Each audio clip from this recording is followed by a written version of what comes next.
conversadores e conversadoras de elevador, sejam muito bem-vindos, sejam muito bem-vindas ao primeiro episódio de 2023, é isso mesmo, nesse episódio a gente inaugura a segunda temporada do ano de 2023, olha que beleza, segunda temporada aqui do nosso canal, é isso mesmo, esse espaço idealizado e produzido especialmente para quem atua no segmento de conservação e modernização de elevadores e para quem quer começar no nosso segmento.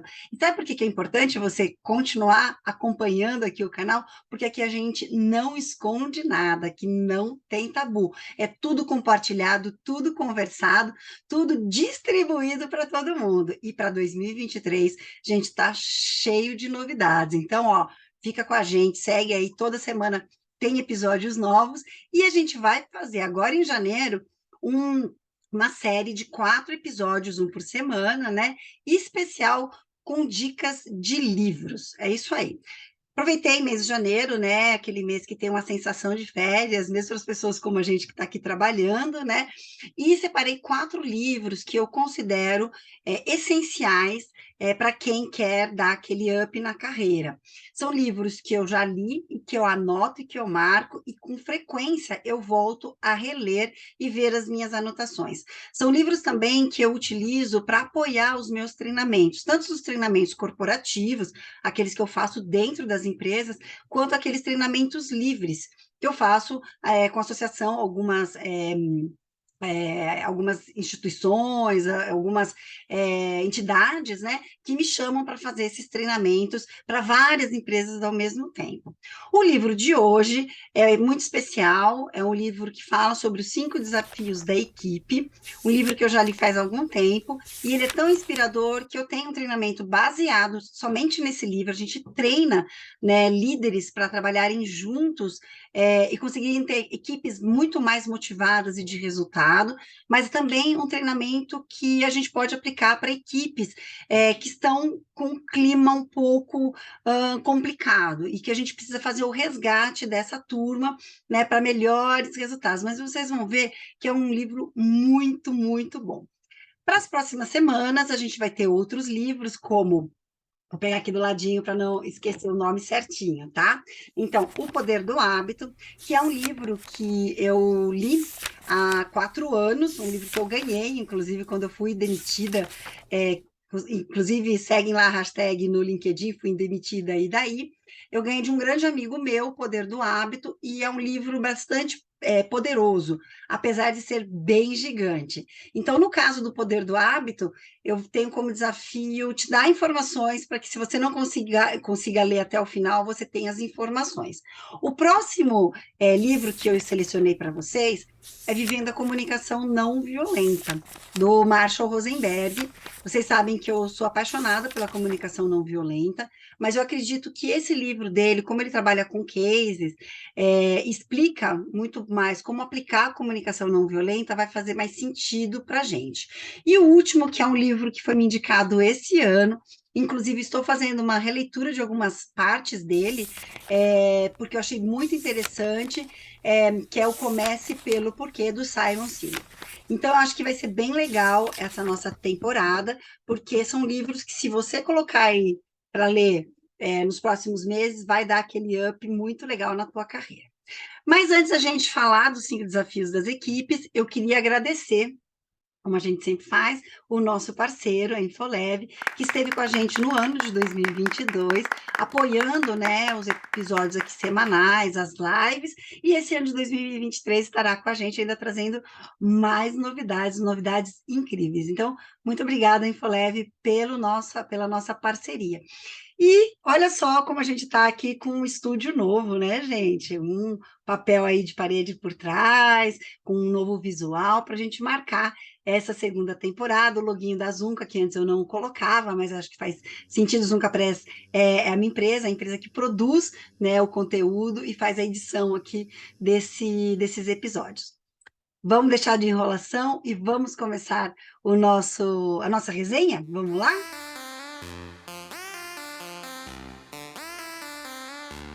Bom, pessoal, o livro 5 Desafios das Equipes é um livro bastante curtinho, tá? Ele tem aqui poucas páginas, 200 páginas, é bem simplesinho de ler, muito fácil, uma leitura assim que flui muito rápido, tanto que eu li esse livro em apenas 3 dias. E ele é um livro muito de cabeceira, meu, então ele está bastante manuseado, bastante escrito, e eu estou sempre aqui consultando. Para facilitar a nossa conversa, eu vou compartilhar um material que eu fiz especial para o nosso episódio, porque vai ficar mais fácil e aí eu consigo controlar melhor o tempo para não ficar aqueles episódios gigantes aqui do canal, tá? Então já falei para vocês, eu tô trazendo para vocês a foto, eu vou deixar também no descritivo do canal, como vocês podem adquirir, não é um livro caro, é um livro bastante acessível, tá? Então, são 5 desafios das equipes de Patrick Lencioni. O que que me atrai nesse livro, tá? Porque já na introdução do livro, ele diz que uma equipe de resultado, ela não tem a ver só com finanças, não é só a questão de estratégia e não é só tecnologia. O que continua resultando em maior vantagem competitiva é o trabalho em equipe. E quando a gente fala de trabalho em equipe, eu fico bastante motivada sobre esse tema, porque durante toda a minha carreira, principalmente a minha carreira na faculdade, né, na graduação, depois nos cursos de pós-especialização, eu sempre questionei muito, né, o trabalho em equipe, né? Porque quando a gente pensa em trabalho em equipe na universidade, na escola, a gente pensa naquele grupo, né, de 5 a 6 pessoas, em que 2 trabalham arduamente, uns 2 ou 3 fingem que trabalham, e sempre tem 1 ou 2 ali que fica só na parte da folga, né? Então, isso era uma coisa que sempre me trouxe muita sensação de injustiça. Quando eu fui para o mundo corporativo, eu também tinha essa sensação. Me parecia que quando vinha, vai ser um trabalho multidisciplinar, um trabalho em equipe, eu acabava vendo esses mesmos personagens refletidos no mundo corporativo. Mas eu tive alguns momentos, né, de muitos bons resultados em trabalho em equipes multidisciplinares, tanto que os projetos que eu consegui entregar com maior resultado, que eram projetos de tecnologia, mudança de sistemas, né? Por exemplo, um configurador de contratos, para os contratos de manutenção da empresa em que eu trabalhava, um outro projeto que era precificação de peças e componentes, que era da minha área, um outro projeto também bem legal de aplicação de inteligência artificial para conseguir antecipar os sinais de alerta de cancelamento de clientes. Esses projetos, eles foram todos feitos de forma multidisciplinar. Em alguns momentos, o trabalho em equipe funcionava, né? E eu não conseguia entender muito bem qual que era a mágica que existia quando um trabalho funcionava e o outro não. E o livro me trouxe muitas respostas. Então, vamos lá. Né? Como que o livro está estruturado, antes de mais nada, porque eu quero que você tenha o desejo de ler esse livro, tá? Então, ele vai ter uma estruturazinha muito curtinha, tá? 2 páginas, 3 páginas, né? E ele está todo baseado, que essa é a parte principal do livro, né? Numa fábula. E o que que é uma fábula? É uma história, tá? Que vai ter uma jornada do herói muito bem construída e curta, né? Então, para quem não tem muita paciência para livros mais conceituais, né? Para livros mais teóricos, mais filosóficos, esse livro traz esses conceitos dentro dessa fábula, que é a jornada do herói, vai passar por todas as etapas da jornada do herói, né? Então, você tem um desafio, você vai ter um mentor, você vai ter alguém que te sabota, você vai ter alguém que te apoia, e no final você vai encontrar uma formulazinha mágica que vai te dar a força e o poder para você resolver aquela questão. Essa, muito de forma reduzida, é a jornada do herói, e eu percebo que o autor ele utiliza um pouco dessa estrutura com algumas mudanças, claro, porque não é uma fórmula mágica, tá? Ele ainda até ressalta muito isso durante todo o livro. Não trata-se de magia, não trata-se de uma conversa em uma única reunião, tá? E no final do livro, que isso também é uma coisa muito legal, ele traz ferramentas que elas são aplicadas facilmente no seu dia a dia. Desculpa, mudei aqui, voltando. Ele traz modelos que podem ser assim facilmente aplicados na prática, tá? Então, tem ferramentas que podem ser aplicadas. Algumas ferramentas que ele traz são bem conhecidas no mundo corporativo, inclusive nas empresas em que eu atuo como consultora, muitas já conhecem essas ferramentas, mas ele traz uma visão um pouco diferente de como aplicar e como prever o resultado, como utilizar o resultado dessas ferramentas. Mas como eu montei aqui essa resenha para você se interessar pelo livro, né, e não te dar spoiler, eu não vou contar a história, a saga da personagem principal, tá? Mas eu vou trazer os conceitos do livro. Que assim eu não te dou spoiler e te dou muito desejo de fazer a leitura, porque é isso que eu gostaria muito que você fizesse nesse caso, porque vale bastante a pena, né? É um livro bem curtinho e tranquilo, então vale muito a pena, tá? Então vamos lá para a história, para a estrutura do livro.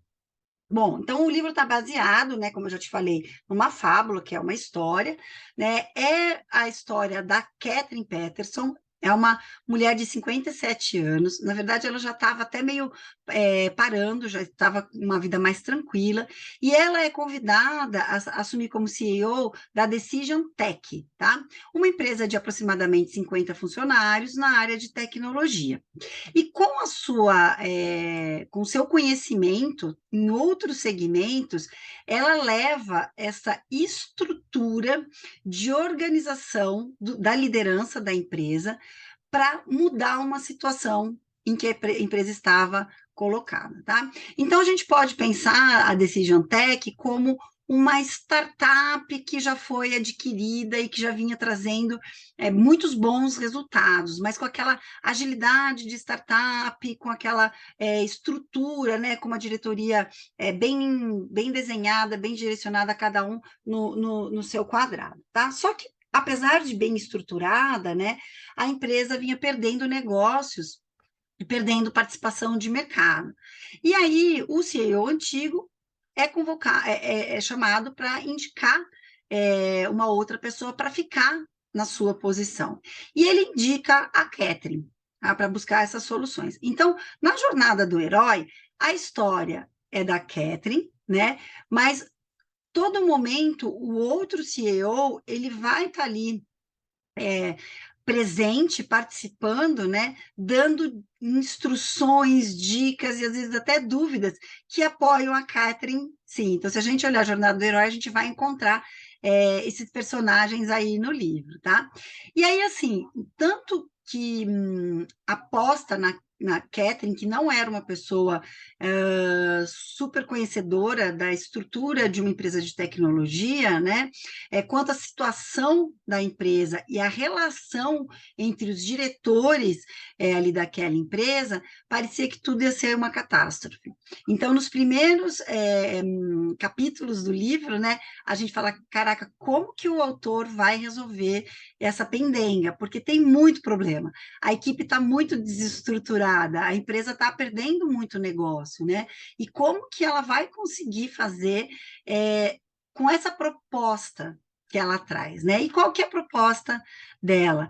Ela fica algumas semanas só observando, e a partir dessa observação, ela começa a levar a equipe para encontros fora da empresa, num hotel, e ela começa a trabalhar a estrutura que eu trouxe aqui para vocês, que é a estrutura do livro.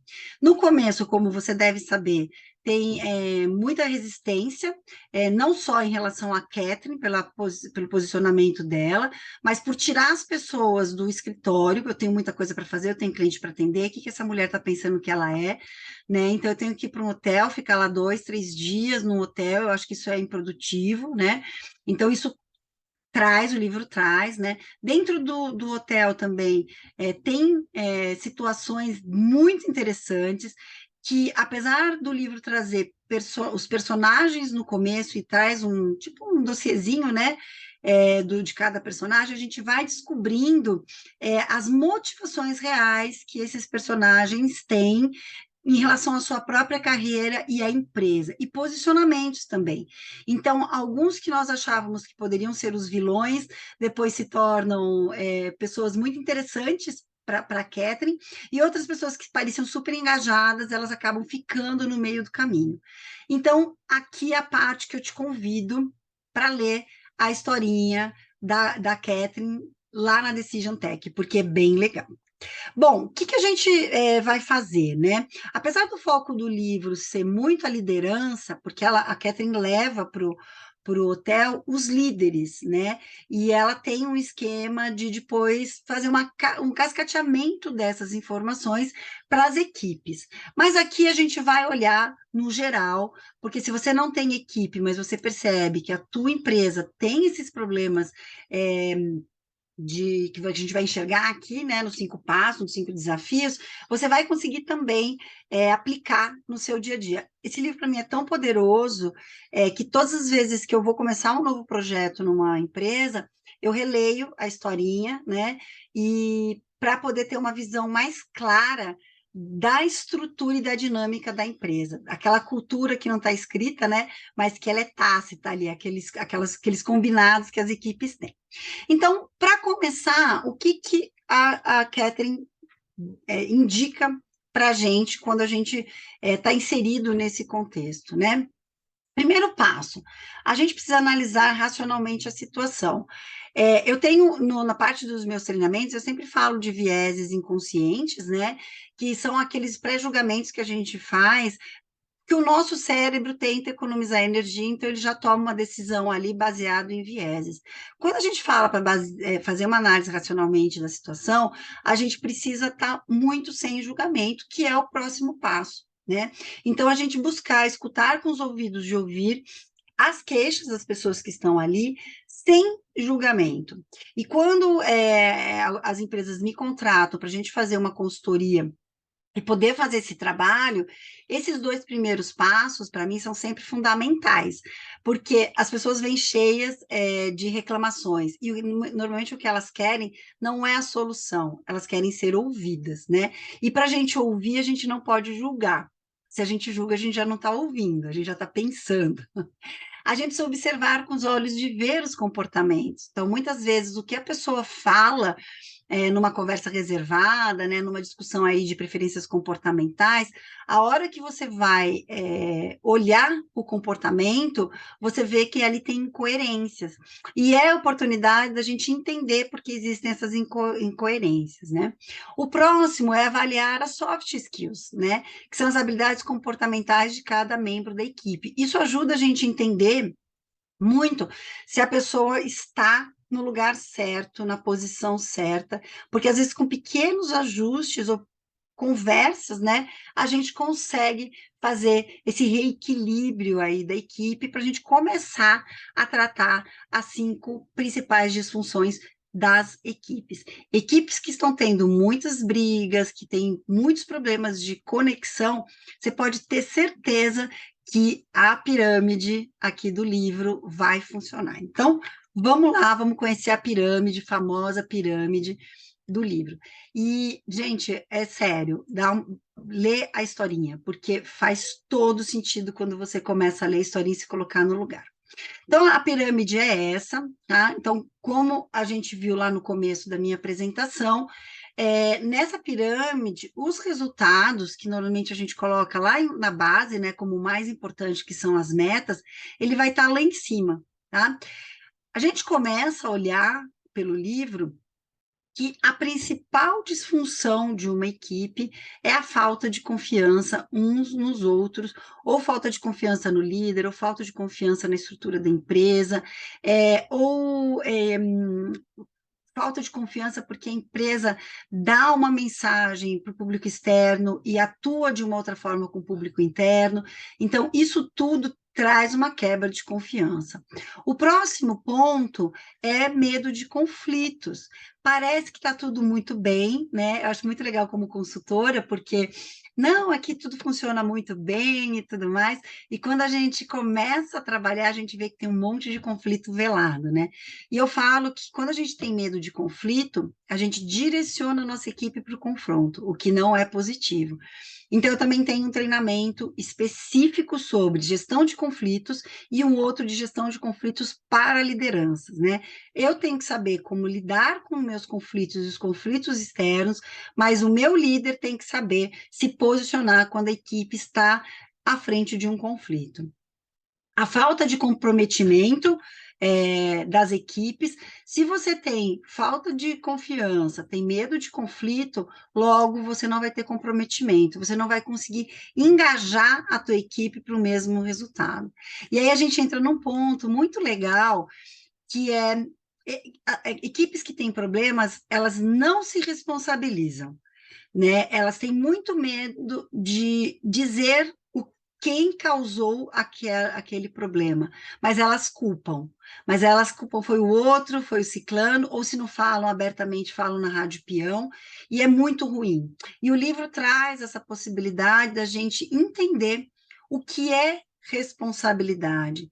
Equipes que assumem a responsabilidade, elas não têm medo de identificar onde o problema começou, por que que ele ganhou proporção e por que que ele não foi corrigido antes do problema maior. Estão dispostas a se comprometer a buscar o novo resultado. Então, essa é a pirâmide. Daqui para frente, a gente vai dar uma olhadinha em cada um deles de uma forma mais rápida, para vocês entenderem um pouco mais esse conceito, tá? Então, a primeira coisa que a Catherine faz quando ela chega, ela começa a perceber que, apesar da equipe, aparentemente, né, dos líderes, dos diretores, serem tudo boa gente, fazerem piadas um com o outro, são amigos até de longa data, né? Mas, na verdade, quando eles estão em reunião para resolver o futuro da empresa, eles têm muito medo de mostrar a própria fraqueza, tá? Porque eles percebem que tem um risco nessa exposição, tem um medo de ridicularização do outro, né? Então, essa base da confiança, ela é fundamental para qualquer empresa, né? Confiança é a certeza que todos têm, boas intenções. Então, eu não tenho motivo para ficar na defensiva, porque se alguém me apontar alguma situação, aquela pessoa ela não está me rebaixando, ela está trazendo uma situação para que a gente possa melhorar juntos. Todos os meus treinamentos, eu trabalho muito mais tempo, assim como a Catherine faz no livro, nessa base da pirâmide. Se a gente tem desconfiança em relação a membros da equipe, a gente vai ter que ficar voltando na base da pirâmide, porque a gente não consegue dar o próximo passo, tá? E na real, eu vejo um grande problema aqui, porque normalmente a primeira abordagem, né, o primeiro treinamento que a gente fala sobre isso, todo mundo concorda muito, mas na hora que a gente avança e você percebe que a gente não conseguiu quebrar, né, os laços de falta de confiança, e a gente tem que dar um passo atrás, as empresas começam a ficar um pouco mais reticentes, mas é aí que a gente consegue evoluir. A partir do momento que a gente trabalha, né, a questão da vulnerabilidade, a gente consegue avançar, tá? E é isso que eu falo, né? A vulnerabilidade, ela não é fraqueza. Vulnerabilidade é aquilo que eu não sei lidar ainda, que eu tenho medo porque eu tenho crenças, que eu acho que eu não estou trazendo bons resultados, né? Isso é vulnerabilidade. E a partir do momento que eu, como líder, assumo para minha equipe que realmente eu não sei dar conta daquele problema, e coloco para a equipe que eu sei que a equipe consegue, a gente amarra a situação e cria laços de confiança com a equipe. Então, para mim, aqui o líder, seja ele um diretor, né, um gerente, um supervisor, coordenador ou um líder que a equipe mesmo escolheu, né? Ele tem um papel fundamental nessa construção. E nas conservadoras multimarcas, em que as equipes são menores, é muito interessante, porque a gente identifica líderes natos, né? Aquela pessoa que é quase o porta-voz da empresa, e nem sempre a empresa faz a ação correta de usar esse membro da equipe para construir esses laços de confiança. Então, eu tenho um treinamento que é Construindo Pontes, que ele está todo baseado nesse item do livro, porque ele é fundamental, tá? Então, eu já falei para vocês, né, que vulnerabilidade não é só fraquezas, né? É uma falta de habilidade que a gente tem, pode ser problemas interpessoais da equipe, né? E que a gente, pedindo ajuda um ao outro, a gente consegue evoluir, tá? Ferramentas que o livro traz que são legais, tá? Tem o exercício das histórias pessoais, que isso eu faço também no Construindo Pontes, que é bem legal. Exercício de eficiência da equipe, está descrito no livro e é bem funcional. Usar, né, os testes de perfis de preferência comportamental, os disques da vida. Então, se a gente tem alguém capacitado para poder ajudar nessa análise, funciona muito. E atividades de feedback ativo. Só toma um cuidado com feedback ativo, é que a gente precisa saber fazer feedback. Existem algumas técnicas no mercado, vocês devem conhecer o feedback sanduíche, né? Mas a gente precisa tomar cuidado com a forma que a gente dá um feedback, porque senão parece aquela crítica desconstrutiva, a gente quer construir. Mas no livro tem essas ferramentas, olha que legal, então ele é bem completinho, tá? O próximo é o medo de conflitos. Isso para mim foi bem legal, porque na empresa em que eu trabalhei, vocês sabem onde foi por mais de 20 anos, é uma empresa com muita harmonia artificial. Porque quando a gente ia para as reuniões em torno de 7 por dia, né, chegou nesse limite na minha vida, existia muito medo de conflitos. Então, era uma harmonia muito artificial. Então, esse tema eu conheço bastante, e é por isso que eu tenho treinamentos específicos sobre conflito, sobre gestão de conflito. É fundamental a gente tratar isso nas empresas, né? O conflito, ele traz emoções que muitas vezes a gente não sabe administrar. Por isso que a inteligência emocional é tão importante para quando a gente fala de conflito, né? Então, nos meus treinamentos de gestão de conflito, eu começo pela inteligência emocional, porque a gente precisa entender a importância da gente reconhecer as nossas emoções e fazer a gestão dessas emoções, para a gente poder, enfim, enfrentar os conflitos, tá? O que a gente precisa lembrar é que fugir dos conflitos não funciona, né? Porque todos os bons relacionamentos, inclusive aqueles mais longos, né? Eles têm conflitos diários, e os conflitos são essenciais para a gente evoluir, né? Então, isso vai se aplicar a casamento, à amizade, aos negócios, então é fundamental, tá? Então, eu falei para vocês da inteligência emocional, eu acredito que a inteligência emocional aqui é fundamental. No nosso episódio, nos nossos 4 episódios, eu não trouxe o livro do Daniel Goleman sobre inteligência emocional, mas é possível você buscar informações em vários lugares sobre isso. Eu já falei aqui também no canal. Vale a pena estudar sobre inteligência emocional, porque ela tem que ser exercitada dia a dia para a gente ter sucesso, tá? O que eu queria trazer para vocês é que equipes que sabem gerenciar conflitos têm reuniões assim muito mais interessantes, vigorosas. A gente explora ideias que nem sempre são ideias pré-prontas, que são aprovadas pela cultura da empresa, né? Então, eu tinha situações, por exemplo, que eu já sabia que não podia levar aquela história, né, aquela ideia para um brainstorm, que é o toró de ideias, né? Porque aquela ideia não ia ser nem ouvida pela diretoria da empresa, porque existia uma cultura muito castradora na empresa em que eu estava, né? Isso não é positivo, né? A gente, empresas que têm muita confiança e sabem gerenciar conflito, elas aceitam todas e qualquer ideias. E a turma vai excluir aquelas que não fazem sentido, a gente acha que não é o momento, mas a própria equipe vai buscar, e às vezes aquela ideia mais maluquinha é a que traz mais resultados, né? São equipes que solucionam problemas com mais rapidez, minimiza muito a politicagem, gente, que é uma doideira, porque as pessoas acham que quando a gente trata conflito, a gente vai começar a criar panelinha. É o contrário, né? E a gente começa a colocar lá pautas críticas, né? É muito interessante quando a gente começa a fazer esse trabalho. As primeiras reuniões têm muita lavação de roupa suja, e a Catherine mostra isso. As primeiras reuniões são muito tumultuadas, elas truncadas, sabe? E aos poucos isso vai quebrando, e sempre nas outras reuniões tem um membro que traz uma situação crítica da equipe para ser tratada e ela é abordada por todos. É bem interessante. As ferramentas que o livro trouxe, só para te dar um gostinho, mineradores de conflitos, eu não vou explicar o que que é, porque está lá no livro. Permissão em tempo real também é bem interessante. Moderação por parte do líder. O líder tem que saber fazer gestão de conflito. Se você está interessado nesse curso, fala comigo. A BIMAC, que é uma das associações que eu tenho parceria, a gente já está com uma agenda fechada e tem curso para esse ano, tá? E ter o líder como modelo, aqui já se fala, né, tudo, não precisa nem falar mais nada, né?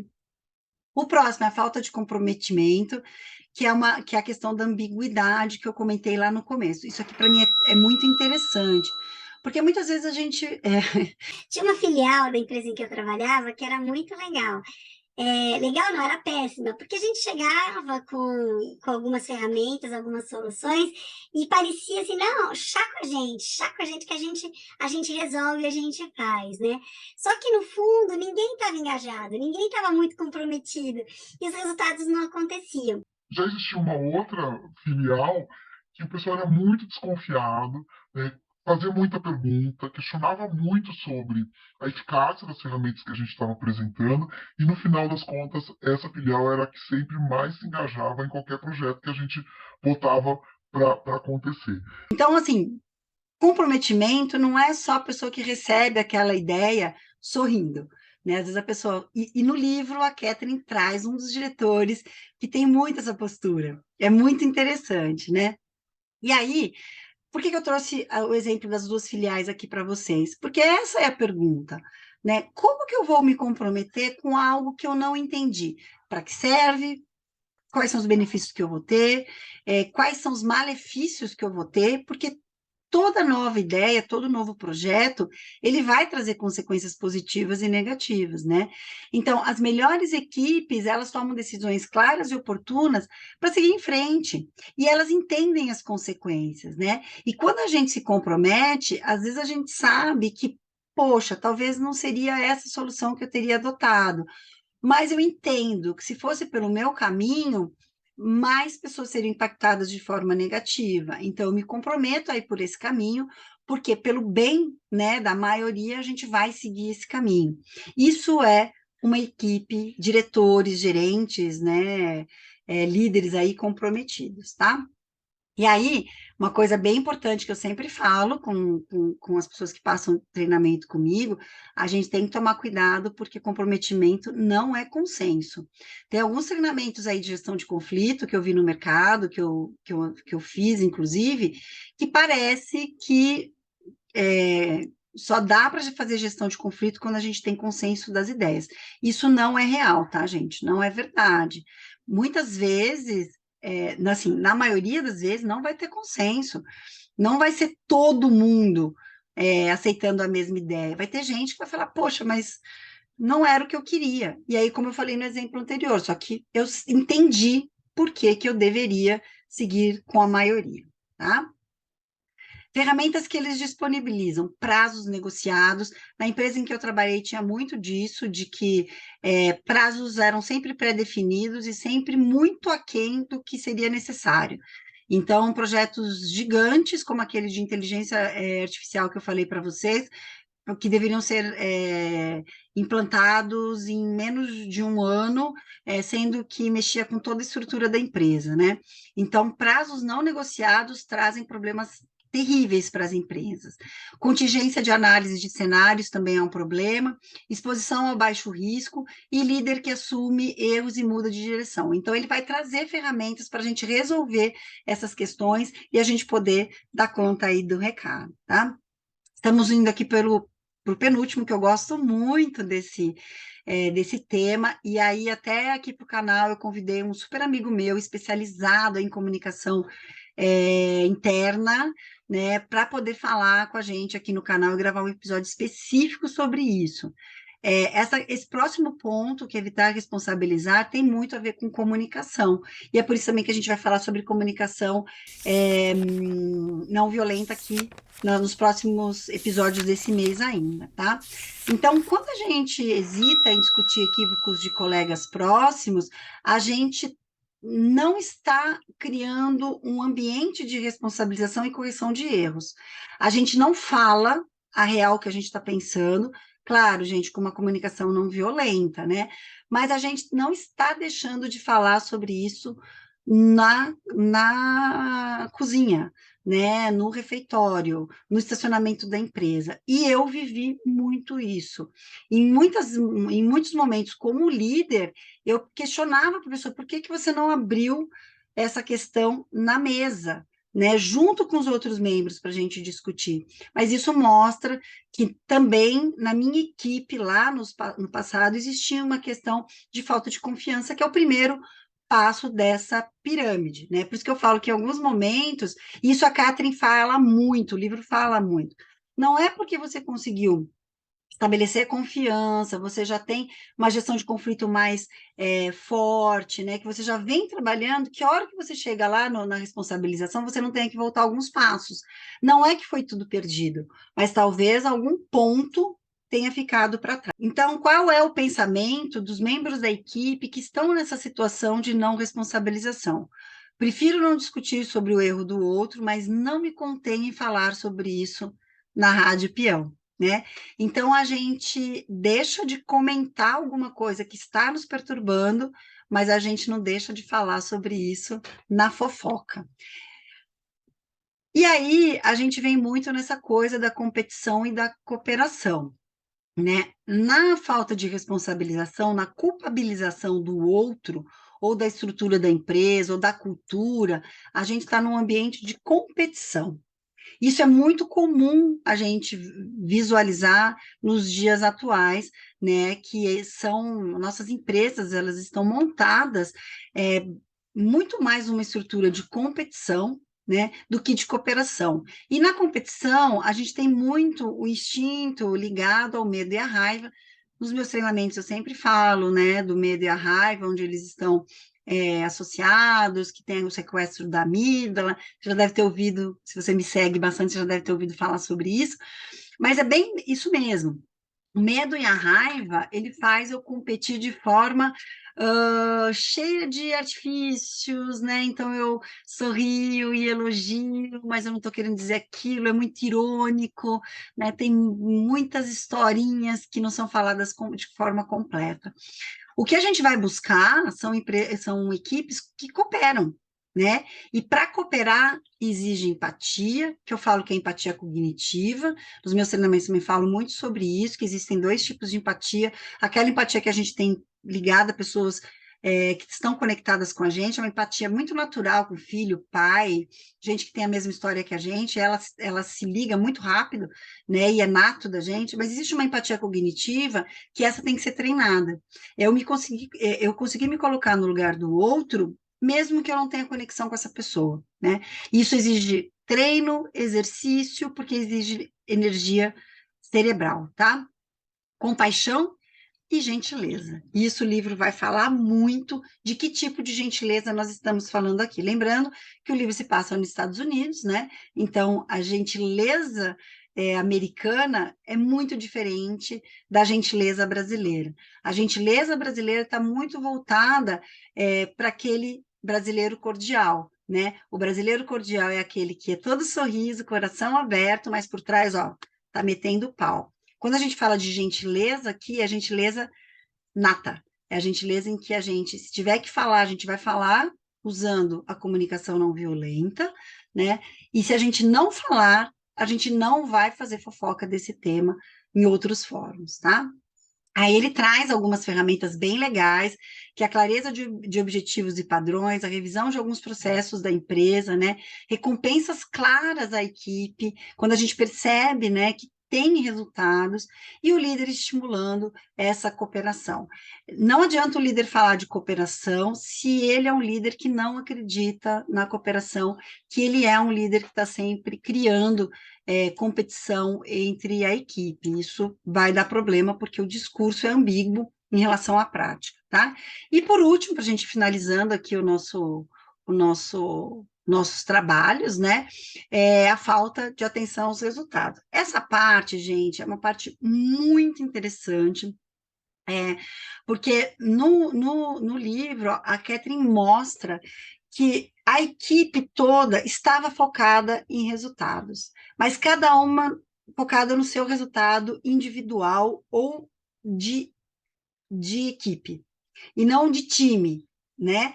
Então, eu tenho meu resultado financeiro, eu tenho meu resultado de vendas, eu tenho meu resultado de pessoas, Só que quando a gente vai olhar esses resultados todos juntos, eles não têm o mesmo objetivo, né? Eles não estão focando no mesmo objetivo, né? E aí, quando a gente consegue fazer uma atenção para resultado, a gente vai descobrir que existe muito status e muito ego quando a gente estabelece resultados muito individuais, tá? Claro que a gente precisa ter metas específicas, né? Que são metas minhas, mas elas têm que estar ligadas à meta geral, tá? E aí, como que a gente é o pensamento daqueles funcionários, né, que estão muito focados naqueles resultados só do seu próprio time, né? Busco contribuir mais com os outros departamentos, deixando as minhas atividades para depois. Tem isso muito, né? Eu já tive colaborador que, quando eu ia ver, a pessoa tinha passado 2, 3 dias da semana, né, envolvido em projetos que não eram só da minha área, mas sem um foco, sem um objetivo comum. Por quê? Porque como as coisas não estão muito claras, né? Cada um sai fazendo aquilo que dá mais prazer, que dá mais resultado para ela, né? Então, por exemplo, quando a gente faz o perfil comportamental, se a gente percebe que é uma pessoa que tem o I de influência mais alto, é uma pessoa que gosta muito de reconhecimento público. Então, se ela gosta muito de reconhecimento público e a sua equipe de origem não dá isso para ela, apesar de ter metas claras de resultado, ela vai fazer mais para aquele departamento que a reconhece mais. No final do ano, vai faltar tempo e disposição para a meta do departamento. Se a meta do departamento não está ligada com a meta da companhia, né, todo aquele esforço, energia dos outros da equipe, né, vai prejudicar, vai dar pau, né? E é muito interessante, porque isso é muito visível quando a gente está numa grande corporação, né, que existem vários departamentos, várias diretorias, mas também é fácil a gente enxergar isso em empresas menores, conservadoras multimarcas, mesmo assim, com poucos funcionários, mas já com uma estrutura um pouquinho mais departamentalizada, a gente percebe muito isso. A operação não tem a mesma clareza de objetivos que o comercial, que não tem os mesmos objetivos do financeiro, que basicamente é a estrutura que a gente encontra aí nas empresas, né? Quando eu falo financeira, a parte administrativa e tudo mais. E a gente enxerga que tem muito essa falta aí de comprometimento de resultados, tá? Então, como a gente não está falando de resultados financeiros, né? A gente precisa ter clareza dos objetivos a curto prazo e os objetivos mais específicos. Ferramentas que o livro traz para a gente, declaração pública de resultados, é bem legal isso. Recompensas coletivas, eu adorei, né? A parte que ele traz sobre isso. E o líder que é focado nos resultados da equipe, mais do que presentear, né, o profissional do mês, né, o melhor resultado do mês, é a gente trabalhar a equipe para um resultado em conjunto. Então, quando a gente tem a pirâmide bem montadinha, o resultado, ele quase que é o resultado, né, do que a gente trabalhou nos 4 pontos anteriores, né? É muito legal, porque quando a gente inverte essa pirâmide, parece que fica mais gostoso de trabalhar nessa empresa, tem muito mais propósito a gente trabalhar nessa empresa. Eu falo desse livro com muito brilho no olhar, porque ele realmente traz resultados para vocês. Bom, e para fechar, o que o livro fala, né? Invista no alinhamento com a equipe, apresentando planejamentos, objetivos, decisões estratégicas, mostra que você confia na equipe, principalmente se você trabalha com equipes comerciais, né? Que aqui o nosso foco principal do canal são as equipes comerciais, é muito importante que a gente tenha a tradução dessas informações na linguagem do comercial. A gente precisa conhecer, né, a nossa equipe para a gente poder falar a mesma língua. E se você é da área comercial, você é o consultor, você ainda não tem equipe, se prepara com esse livrinho, que é muito simples, porque logo, logo, se você tem essa intenção, você vai conseguir buscar aí uma promoção, né? Alguma coisa nesse sentido, porque o livro vai te dar base para você buscar mais conhecimento para se desenvolver. Então é isso. Essa é a resenha desse livro que eu amo. Não dá para ser muito mais curto do que isso, porque realmente é um livro muito apaixonante, né? E eu espero você aqui nos próximos episódios para a gente dar continuidade nos outros livros. Cada livro vai ter uma abordagem específica, né? Porque nem todos eu vou seguir tão passo a passo os conceitos aqui, mas eu tenho certeza que vai fazer muita diferença para o seu dia a dia. Não esqueça, se inscreva no canal, lembrando que é muito importante para mim que você se inscreva no canal. Aperta o sininho para receber as notificações e me siga nas redes sociais. Eu tenho Kátia Treviso no Instagram e no Facebook e tenho Conversa de Elevador no Instagram. E principalmente no LinkedIn, gente. A gente está falando aqui de carreira e o LinkedIn é a rede que traz muitas informações para a gente sobre isso. Então, eu tenho publicações também diárias lá, tenho artigos, algumas coisas também do nosso segmento. Então, não esqueça, me ajuda, você pode fazer diferença se inscrevendo e indicando o nosso canal para outras pessoas. É isso aí, pessoal, excelente 2023 para todos nós e semana que vem a gente está aqui com mais um episódio. Até mais, tchau, tchau!